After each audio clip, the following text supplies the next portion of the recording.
आज ही Doubtnut app download करें। Doubtnut पर होगा अब आपके सभी मैथ्स, केमिस्ट्री, फिजिक्स और बायोलॉजी डाउट्स का सफाया। बस अपने क्वेश्चन की फोटो खींचो, उसे क्रॉप करो और तुरंत वीडियो सोल्यूशन पाओ। Download now. इस क्वेश्चन में पूछा है कि एंजाइम पायरुवेट डिहाइड्रोजनेज इनमें से किस चीज के लिए यूज होता है। तो ये एंजाइम एक पार्ट है एक दूसरे एंजाइम का in the link reaction. Link reaction में पायरुविक एसिड इसको कन्वर्ट करा जाता है इनटू एसिटाइल कोएंजाइम ए। इस रिएक्शन में एक CO2 निकलती है, उसके साथ साथ हमें एक कोएंजाइम ए का एडिशन होता है और जो एंजाइम इसमें यूज होता है वो होता है पायरुवेट डिहाइड्रोजनेज कॉम्प्लेक्स। ये पूरा कंप्लीट नाम है। इस पायरुविक एसिड का फॉर्मूला होता है CH3 C double bond O C O negative and O negative. ये पायरुवेट आयन है। एसिटाइल कोएंजाइम ए होता है CH3 C double bond O S यानी कि सल्फर और कोएंजाइम ए और इस एसिटाइल के बीच में जो बॉन्डिंग होती है वो एक सल्फर बॉन्डिंग होती है यानी कि थायो बॉन्डिंग, राइट। अब देखिए इसमें जो येलो में हाईलाइटेड पार्ट है पायरुविक एसिड का वो चला जाता है एज CO2 और जो पार्ट को ए का यानी कि जो ग्रीन में हाईलाइटेड है वो पोर्शन हमने इसको दिया है, यानी कि अब वो इसमें इनकॉर्पोरेटेड हो चुका, यानी कि अब इसमें ग्रीन वाले पार्ट का एडिशन हुआ है और येलो पार्ट का सिंपली रिमूवल हुआ है। इस रिएक्शन को कहते हैं हम लिंक रिएक्शन। अब जो PDH कॉम्प्लेक्स है ये एक एंजाइम से नहीं बना होता। हम इसको कॉम्प्लेक्स इसलिए कहते हैं क्योंकि इस प्रोसेस में 3 डिफरेंट एंजाइम यूज होते हैं। वी यूज 3 डिफरेंट एंजाइम्स और 3 एंजाइम के साथ साथ हम इसमें यूज करते हैं 5 कोफैक्टर। 1 नहीं 2 नहीं पूरे 5 कोफैक्टर यूज करते हैं, तो ये काफी बड़ा मॉलिक्यूल बन जाता है एंजाइम का।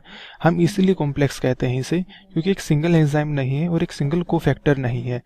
हमारे पास मल्टीपल एंजाइम्स हैं और मल्टीपल कोफैक्टर हैं जिसकी वजह से ये कॉम्प्लेक्स बनाता है, राइट। यहाँ पे सिंपल कॉम्प्लेक्स का मतलब है जो 2 या 2 से ज्यादा चीजों का बना हो। तो इसमें जो 3 अलग अलग एंजाइम होते हैं वो देखिए वो हैं, सबसे पहले आता है पायरुवेट डिहाइड्रोजनेज, ये है एंजाइम नंबर 1 जिनेज। दूसरा एंजाइम हमारे पास होता है डाइहाइड्रोलिपोइल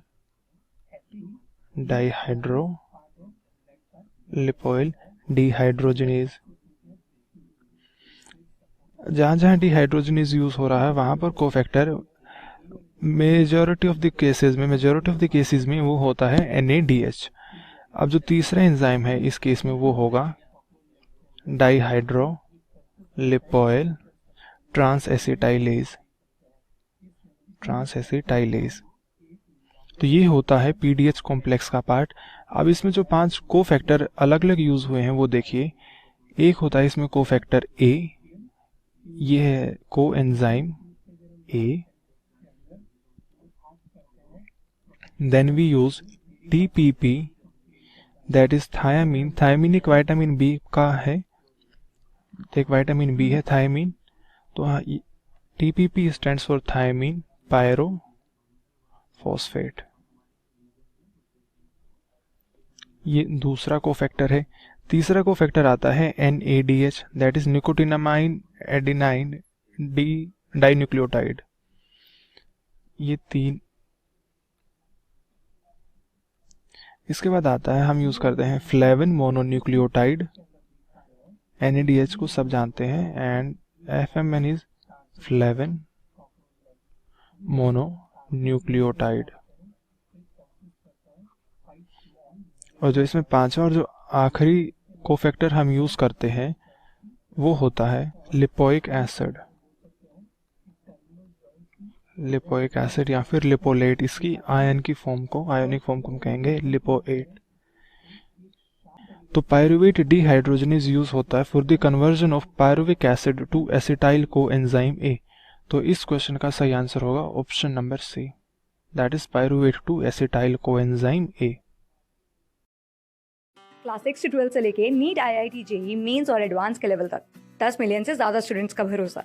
आज ही डाउनलोड करें डाउटनेट ऐप या व्हाट्सएप कीजिए अपने डाउट्स 8400 400 400 पर।